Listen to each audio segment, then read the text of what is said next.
It's time for What the Health?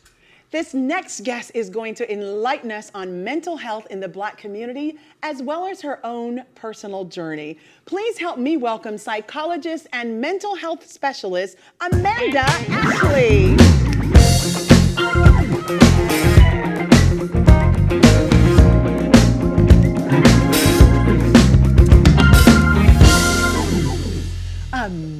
Amanda, thank you so much for joining me. Thank you for having me. It's a pleasure. It's a pleasure. Thank you. Thank you. So you're here and we want to talk to you, of course, about mental health.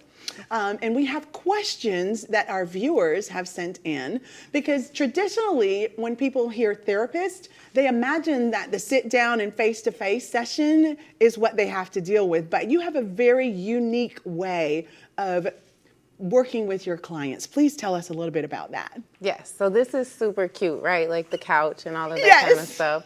And I have a super cute couch at my house and I work from home. So when the pandemic happened, I went into teletherapy and I started specializing in teletherapy. It was a way to really reach people in a place where we were kind of shut in, but really needed some therapy. And so after the pandemic, I kind of just stayed with it. And it created a space where we could be more comfortable. I was working at a clinic that was predominantly white. And so me advocating for spaces in our community, I'm from Gainesville, Florida. And so when I'm talking about my community in particular, that's my heart, right? And so that's my hometown. And so there weren't a lot of spaces for us. So is that what made you target Black mental health? Because there's not enough space for us. Tell us about filling in that space. My dad is from Kingston, Jamaica, and so automatically here, we're Black. My mother, the one drop rule. And my mother is Puerto Rican, Indian, and German. And so nobody really knew what she was. She was Hispanic, she was white sometimes, you know, the ambiguity all being mixed that people place on us, it just kind of puts us in a place sometimes where we can be lost in our journey while we're figuring that out. So you found yourself being a little lost, and so for you to create this space for us, Black people, was something that helped you define not only your journey, but who you are as a person and how you want people just like yourself to have somewhere, right? That's interesting. I love it. So being that you are a biracial woman, you are granted to see both sides. Has that helped you with being a therapist and helping your clients?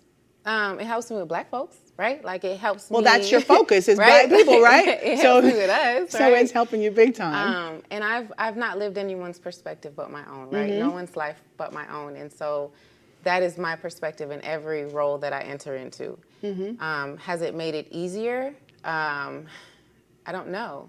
If I walked in a room and I was dark-skinned, if that would be easier versus walking in a room and being light-skinned, if that would be easier, because I haven't lived your experience, right? I've only lived my experience. So has it been easier to see the disparities when I'm in circles with white people and circles with Black people and how we respond differently?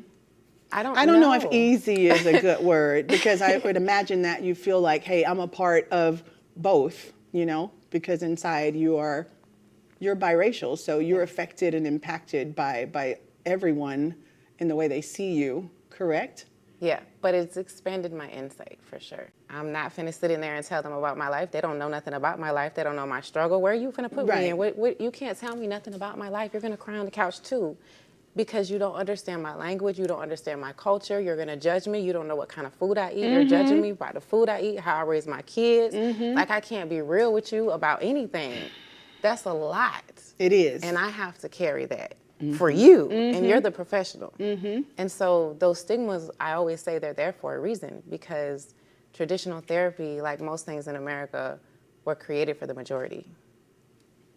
And not for the minorities. Exactly. So one more question. Tell us a little bit about your holistic approach to healing lives. Yes. So as a therapist, one of the things that we are not allowed to do is really build relationships with people. And in our community, that's paramount, right? Like, in Yes. order for me to trust you I gotta with let my you life, in. Yes. I need to know a little bit something Yes. about you, right? Yes.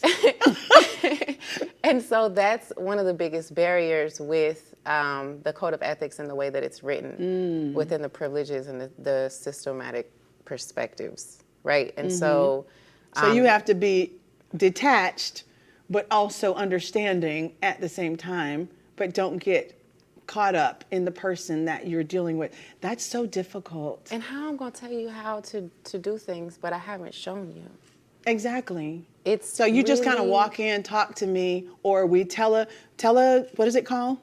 Teletherapy. Teletherapy. How is that? Doesn't that make it a little bit more challenging because you don't actually get to be in the room with the feelings and the emotions, or that doesn't matter? It doesn't matter. It doesn't matter. I'm going to put it in perspective. When we saw what happened to George Floyd, you felt that. Yes.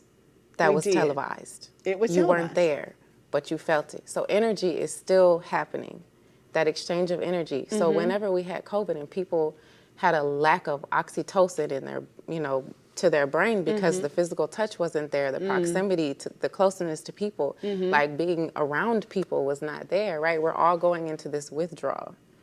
So having that energy was everything sometimes, right? Just Yes. having another presence who I'm glad saw to hear you say that because I'm all about energy. And some people sometimes will go, energy, what are you talking? But you can feel someone's energy and it makes a difference in how you interact with them or how you can help them, especially, talking to them over the computer, the iPad, the whatever. So did I hear you say when you're studying for your PhD, you have Yes. to, so are you Dr. Ashley? I am a PhD candidate. I love it. So I finished everything except my dissertation that I had to defend because I was advocating for spaces for us in the upper division where I go to school. There aren't a lot of psychologists that are Black, especially in supervisory roles. So I was, I kind of put it on hold and was waiting for someone who could help me or mentor me in that space because my research is on us. And so I didn't. And it's limited. I feel you. So how is that coming along for you now? Have you found a mentor? I actually found another young lady she's in admin, but she also got her PhD from there. And she gave me some very, very important wisdom. She said, it doesn't matter what color this person is. They're the best person at your school, and that's what you deserve. I love that. And give us one last holistic approach that you use in healing lives. Tell us about one of those things and we can close this out. Yes. I think the most important thing to healing is to see yourself and to trust yourself. I love that. And with that, I need to say no more. We're going to take a short break and we will be right back. Thank you, Ashley.